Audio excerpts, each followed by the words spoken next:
peut aller. Bonjour. Bonjour Michel. Je viens vous en prendre deux là. Vous m'en prenez deux. Salut. Salut. Voilà. Où sont vos vélos?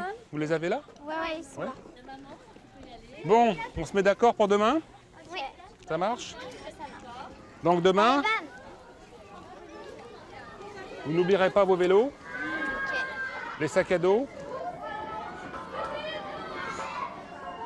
Et dans les sacs à dos, vous mettez le casse-croûte et puis la gourde. Hein? D'accord. Ok. Alors on commencera par aller se balader sur le continent D'accord. vers Locmaria-Caire. Ok. Et puis après, on récupère Jean-Yves au passage. Ok. Et c'est lui qui nous amène sur l'île aux Moines. Oh, pardon. D'accord. Oui, d'accord. Ok.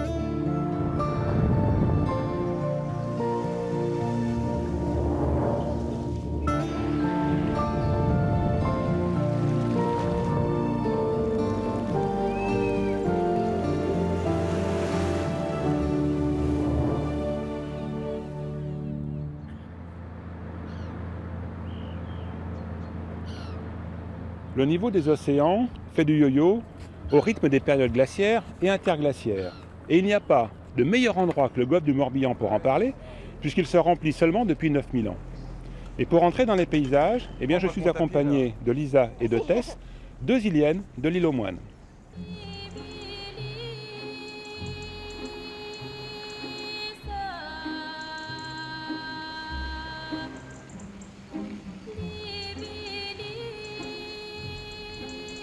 Dis donc, c'est joli tous ces bateaux dans le soleil devant là.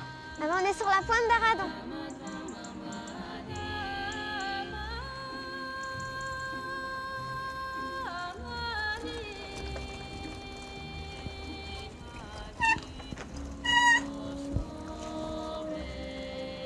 Mais Michel, pourquoi la Terre s'appelle la Terre? Voilà une bonne question. Tout simplement parce que nos ancêtres, quand ils se déplaçaient sur de la terre, sur des cailloux, sur du rocher, sur de la vache, sur du sable, dans les forêts. Mais quand ils arrivaient dans un endroit comme ici et qu'ils découvraient une étendue d'eau, ils s'imaginaient que c'était un fleuve. Et quand ils étaient sur le bord de l'océan, ils ne pensaient pas que ce fleuve faisait des milliers de kilomètres de long. Il a fallu que les hommes se prennent pour des oiseaux. Ils montent dans des avions. Or, pire encore, qu'ils partent à la conquête de l'espace pour se rendre compte que la Terre était une boule toute bleue. Il y a plus de 70% de la Terre recouverte par des océans. C'est étonnant, non? Et Michel, ça t'embête pas que je te filme? Non, à condition que tu filmes Lisa aussi. T'as une petite caméra? Oui, mes parents m'ont prêté. Nous sommes à la pointe d'Aradon. Par un beau lever de soleil.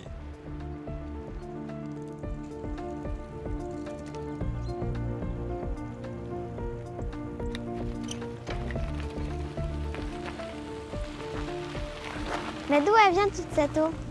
Cette eau, elle vient des étoiles. On peut presque dire ça comme ça. Quand une étoile meurt, elle explose. Paf! Ça fait une énorme explosion. On appelle ça une supernova. Et cette explosion projette dans l'espace d'énormes masses de matière sous forme de poussière. Autour des poussières, il y a de la glace qui se forme. De la glace d'eau ou de la glace de gaz carbonique. Puis un beau jour, ces poussières, elles se rassemblent, elles s'agglomèrent et elles fabriquent des planètes, comme la Terre. Alors il y a de l'eau dans les fameuses planètes. Eh bien, cette eau, elle s'évapore et sous pression, comme dans une cocotte minute, elle jaillit. Ça fait des geysers. Puis il y a aussi autre chose. Les volcans qui se forment à cette époque-là, eh bien, projettent dans l'atmosphère une énorme quantité aussi de poussière, de lave, etc. et de la vapeur d'eau. Mais il n'y a pas que ça. Il y a des comètes qui tombent sur la Terre. Et des comètes, c'est principalement de la glace.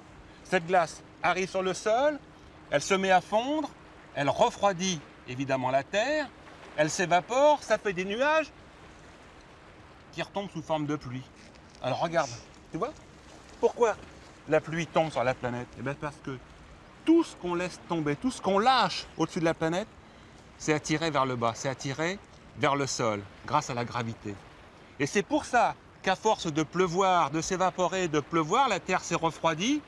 Il est arrivé un beau jour où l'évaporation était beaucoup moins importante, l'eau est restée et elle a rempli les creux.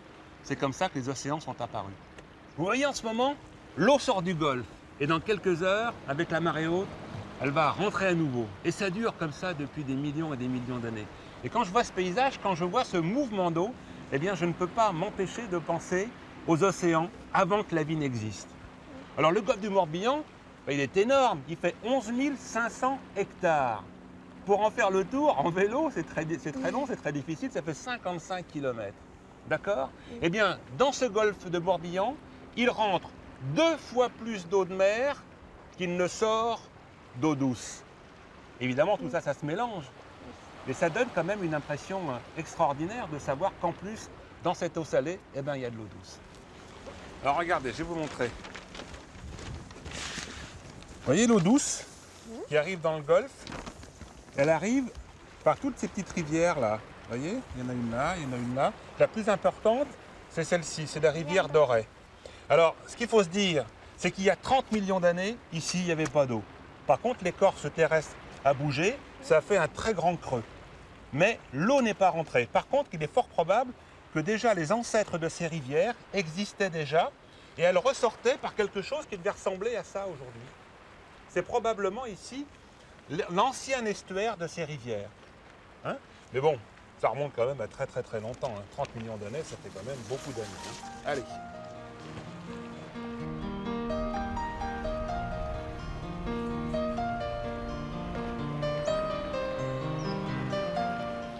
Il y a 1 800 000 ans, le climat se détériore sur la planète. Il commence à faire très très froid. Et il y a des périodes glaciaires qui s'installent, les unes derrière les autres. Pendant les périodes glaciaires, les glaciers des montagnes enflent et les glaciers des pôles, les banquises, enflent aussi. Et toute cette eau qui est stockée sur les continents sous forme de glace, ben elle manque dans l'océan. Alors qu'est-ce qui fait le niveau de l'océan? Il dégringole. Et dans les périodes de réchauffement, la glace des glaciers fond, ça libère l'eau. Qu'est-ce qui fait le niveau des océans? Il remonte. Et ça dure comme ça depuis des centaines de milliers d'années. L'océan joue au yo-yo.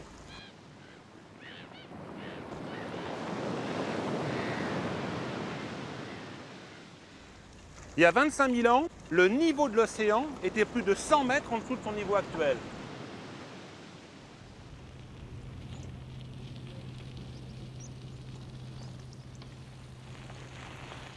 Et voilà, le dolmen des pierres plates. Alors il y a quelques dolmens comme ça, qui ont été construits sur une butte pas très loin de la mer. C'est comme si les gens qui ont fabriqué il y a 5000 ans environ ce dolmen voulaient s'élever pour voir la mer. Et en fait, elle était beaucoup plus loin qu'aujourd'hui. Hein. Vous voyez la petite île qui est là-bas? Eh bien, on pouvait très certainement y aller à pied. À cette époque, tous les glaciers de la planète fondaient. Aussi bien les glaciers qui étaient sur les montagnes que les glaciers qui étaient au pôle Nord et au pôle Sud. Et notamment, au pôle Nord, où la glace peut faire plusieurs centaines de mètres d'épaisseur, eh bien, elle se mettait à transpirer et elle fondait, qui faisait de l'eau liquide. Alors, il y avait des petites flaques, il y avait des petits lacs, il y avait des petits ruisseaux qui rejoignaient d'autres petits ruisseaux, ça faisait des rivières. Tout ça sur la banquise. Puis comme la banquise est triturée dans tous les sens, ben la glace, elle se brise, ça fait des crevasses. Et qu'est-ce que faisaient les rivières? Elles rentraient dans les crevasses. Et ça faisait des cascades d'eau sur de l'eau solide. Et cette eau, ben finalement, après, elle rejoignait l'océan. Du coup, l'océan, eh bien, son niveau montait. Eh bien, aujourd'hui, en ce moment, à l'heure où je vous parle, le même processus est en route. Les glaces des glaciers des montagnes et les glaces des banquises fondent, ce qui fait que le niveau de l'océan recommence à monter. On entre dedans? Ouais. Ben alors, bon, on entre dans une tombe quand même, hein, donc bon, allez, on va essayer de ne pas déranger. Laissez-vous bien.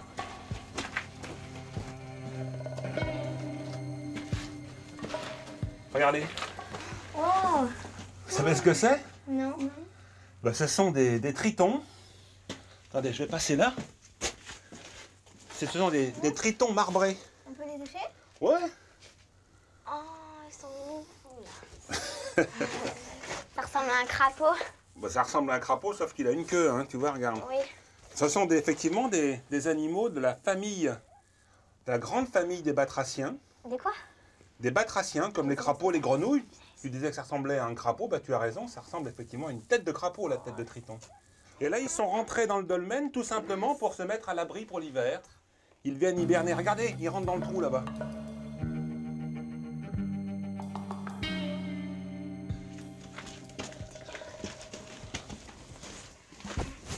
Attention la tête.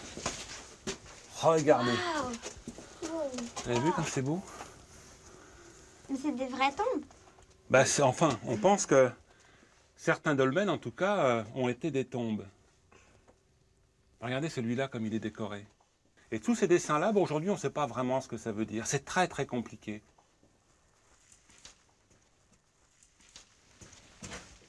Et voilà, on arrive au bout, dans la dernière pièce.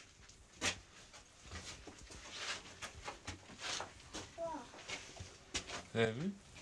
Regardez. C'est quoi ça? Non, mais attends, c'est une araignée, c'est tout. Et là, il y a des papillons. Vous voyez, ils sont là, regardez. Ce sont des tortues. C'est leur nom, on les appelle comme ça. Ah non, non, non, non, je me trompe complètement. Ce sont des pans du jour. Regardez comme ils sont beaux. Vous voyez les ocelles qu'ils ont sur les ailes? C'est pour faire croire que ce sont des yeux. Et quand ils sont inquiétés, ils ouvrent les ailes. Hop, on voit cet œil-là. Du coup, on a un petit recul. Bah non, parce que moi, je sais ce que c'est. Donc, j'ai pas peur des papillons qui montrent leurs ocelles. Alors, ils sont là pour passer l'hiver. Ils sont comme les tritons. Allez, tu t'accroches? Voilà, ça y est, il est accroché.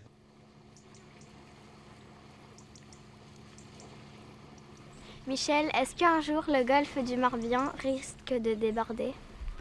En tout cas, une chose est certaine. Un jour, le paysage dans le golfe du Morbihan va changer parce que le niveau de l'océan va monter. Donc, il va se redessiner en fonction de ça, le golfe du Morbihan. Mais ce n'est pas une région qui est très menacée. Il y a des régions qui sont menacées en France, et notamment en baie de Somme. C'est quoi la baie de Somme? La baie de Somme, eh bien, c'est dans le nord de la France. La Somme est une rivière qui coule très lentement. Elle fait plein de méandres. Et quand elle arrive près de la mer, elle s'étale. Si la Somme coule doucement, c'est parce que la terre est au niveau de la mer. Alors en marée basse, la mer se retire sur des kilomètres et des kilomètres. Et quand on arrive près de la plage, on ne voit pas la mer en marée basse. Il faut aller la chercher, il faut marcher très loin. Et là, il y a danger. Alors ça existe depuis très très très longtemps déjà, à tel point que pendant les grandes marées, la mer envahit la terre. Alors les plantes, les plantes souffrent du sel. Vous savez que le sel, c'est un poison pour les plantes. Il y a des plantes qui résistent. Ces plantes qui résistent sont d'abord là-bas ce qu'on appelle la salicorne. C'est une plante qui se dresse un petit peu comme des doigts, et les gens la récoltent, ils la mangent. Et puis il y a une autre plante aussi qu'on appelle là-bas le lilas de mer ou la lavande de mer. On l'appelle saladelle en Provence. C'est une plante très très belle, elle a des fleurs toutes bleues, mais dans cette région-là, elle est quasiment menacée de disparition parce que les gens l'accueillent pour en faire des bouquets. Enfin voilà une région qui est menacée. Les régions menacées à l'échelle de la planète par le niveau de la mer qui n'arrête pas de monter, eh bien, ce sont les régions où la Terre est au même niveau, au même plan que la mer. Et là, ça concerne plein de régions dans le monde. Il faut accélérer un petit peu parce que Jean-Yves nous attend.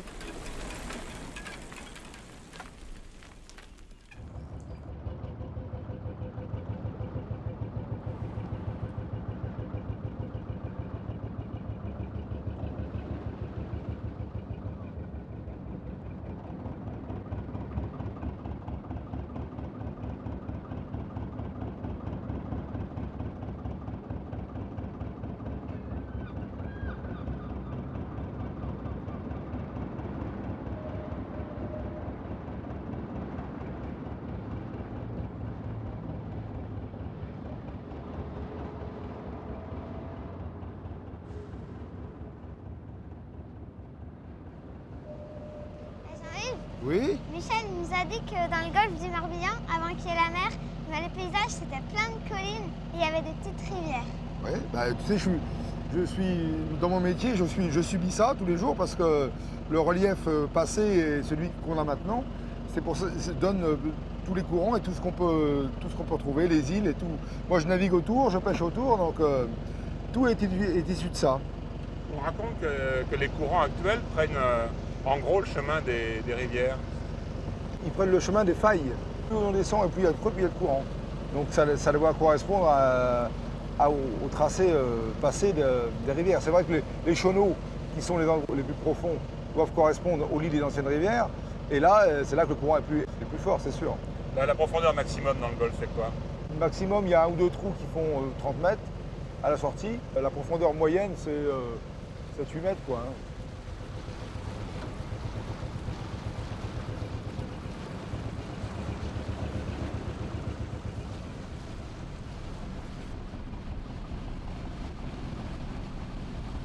Vous savez que la douceur du climat du Golfe ne remonte pas seulement à quelques années. On pense que depuis très très longtemps, le climat est bon. On le sait parce que cet endroit-là a été visité par les hommes depuis des milliers et des milliers et des milliers et des milliers d'années.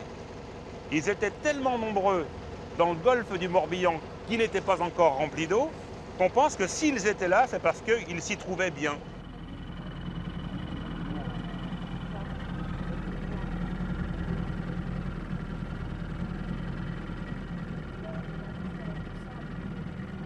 Ah, vous connaissez cette île?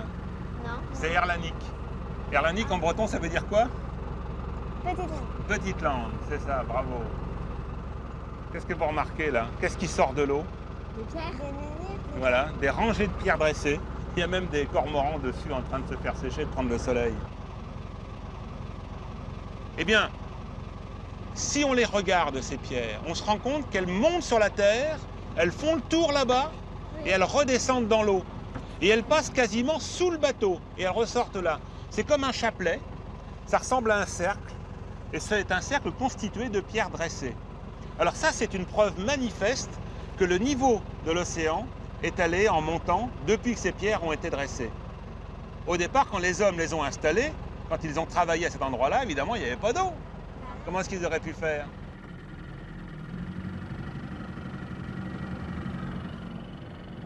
Michel, je peux te poser une question? Bien sûr. Pourquoi il fait chaud sur la Terre? C'est très simple en réalité. Vous êtes déjà allé dans la serre d'un jardinier ou derrière une vitre? Eh bien, quand le soleil tape dans la vitre et entre dans la pièce, il fait chaud. Et il fait chaud tout simplement parce que les rayons du soleil entrent dans la pièce en traversant la vitre, mais dans la pièce, comme il réchauffe les murs, il fabrique de la chaleur et cette chaleur n'arrive plus à ressortir.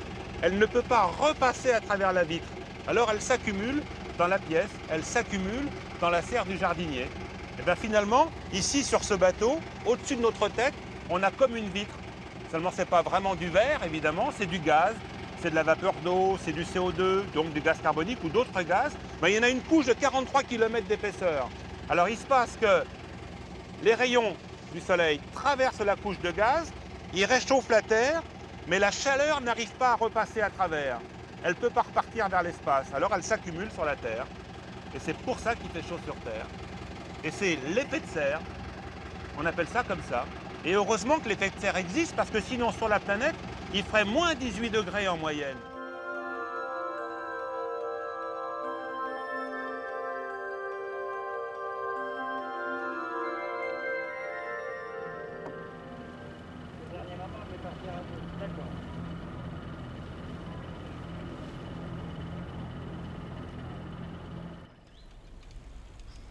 Oh, dis donc, Lisa, ton vélo fait de la musique. Oui.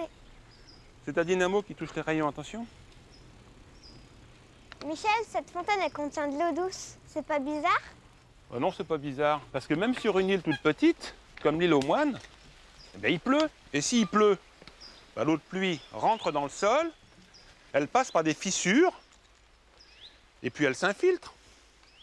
Et quand elle arrive sur l'eau de mer, parce que là on est vraiment tout près de la mer, hein, regarde, on est 50 cm au-dessus, eh bien l'eau douce, oh, c'est tout noir, c'est tout sombre, l'eau douce se stabilise sur l'eau de mer, elle est plus légère, elle flotte, elle forme une espèce de loupe. Voyons voir. Ah oui, puis dis donc, l'eau est même très transparente. Alors si on la goûte, elle est quand même pas vraiment très très douce, elle est un petit peu salée, hein. Mais ça me rappelle des choses que j'ai rencontrées dans des voyages que j'ai faits dans le Pacifique, dans l'océan Pacifique. Il y a des atolls dans le Pacifique. Vous savez ce que c'est qu'un atoll? Non. Eh bien, c'est une île corallienne. Et sur cette île corallienne, il y a des palmiers, mais ce n'est pas ça le point culminant. Le point culminant de l'île, c'est la partie la plus haute. Ça dépasse rarement 1 mètre, 1,50 m sur certains atolls. Eh bien, des naufragés, des gens qui coulaient, les bateaux sombraient. S'ils arrivaient à nager jusque-là, ils arrivaient sur l'atoll, ils se croyaient sauvés, mais en fin de compte, ils mouraient de soif. Tout simplement parce qu'ils ne savaient pas que dans le corail, il y avait de l'eau douce qui reposait sur l'eau de mer. Alors quelquefois, c'est 10 cm, 15 cm, 20 cm, mais il y en a suffisamment pour boire et pour éviter de mourir.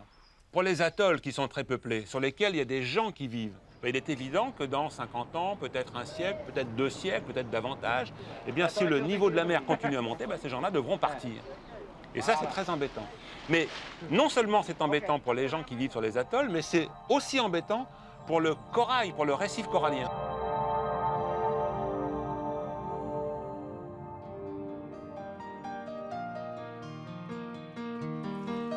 Ça va, c'est pas trop difficile? Non, ça va. Ça va.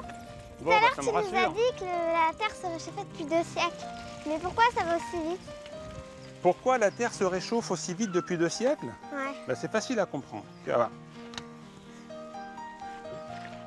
Le pétrole, le gaz, le charbon qu'on utilise aujourd'hui, ce sont des matières qui ont mis 100 millions d'années à se constituer.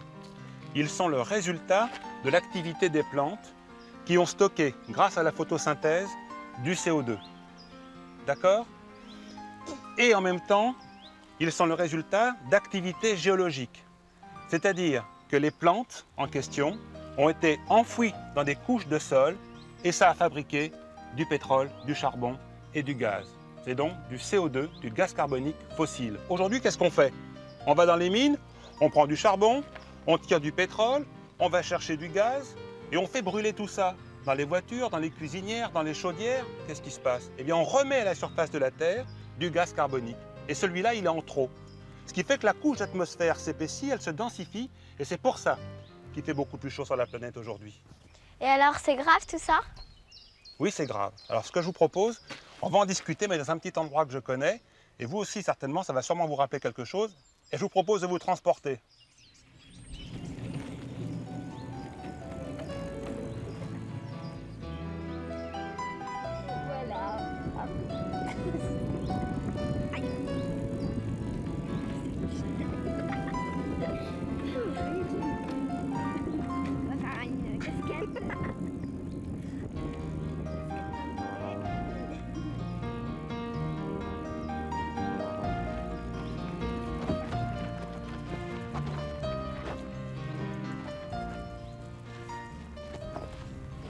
Je vous laisse entrer les premières.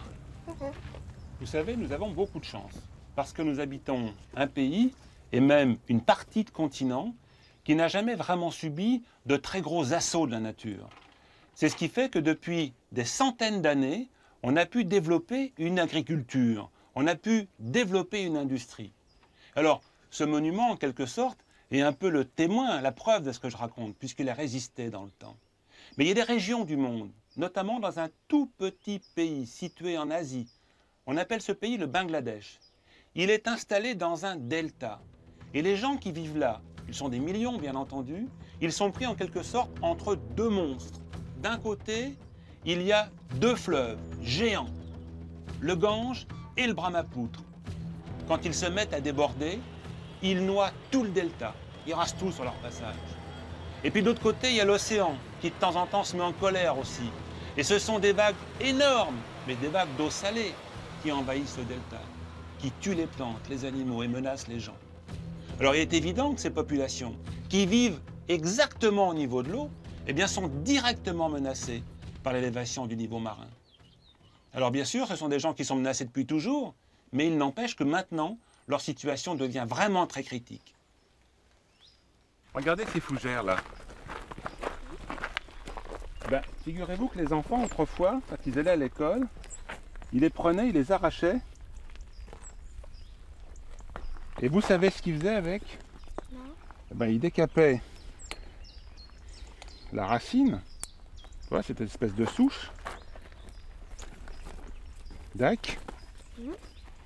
Ils faisaient ça proprement, comme ça. Puis ils en prenaient un petit bout. Et vous savez ce qu'il disait? C'est bon, c'est du réglisse. Vous voulez pas goûter, c'est le goût de réglisse? Si, moi je veux bien. Tu veux pas goûter? Attends, je vais pas t'empoisonner, tiens, goûte. Ah. Quoi? Ça sent pas le réglisse? T'as pas le goût de réglisse? Tu trouves pas? Oh, bah moi je trouve, hein. Vous venez quelquefois jusque vers cette plage? Et on vient se baigner quelquefois? Vous venez vous baigner? L'eau pas trop froide? Non, ça va. Mais c'est quoi ces petites boules là? Ça, ce sont des vessies, en fait. Regarde. Tu vois, c'est une algue. Bah, tu les reconnais, hein. Oui. Et puis là, c'est les vagues qui l'ont emmené jusqu'ici. Ce sont des vessies. Quand c'est dans l'eau, ça flotte comme ça. Tu vois. Et ça, c'est plein d'air. Vous voyez, si je perce, hop, il sort rien. Il sort de l'air, c'est tout. Et ça permet à l'algue de se tenir droite dans l'eau et de se rapprocher de la surface pour prendre de la lumière.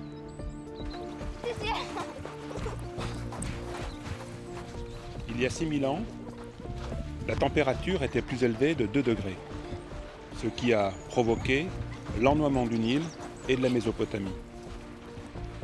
Il est évident, et nous le savons, qu'une augmentation de température, même modique, risque de modifier profondément les climats. Or, toutes les conditions sont réunies aujourd'hui pour que ce phénomène se produise dans les décennies ou dans les siècles à venir. Espérons que l'homme soit suffisamment raisonnable pour enrayer ce processus à temps.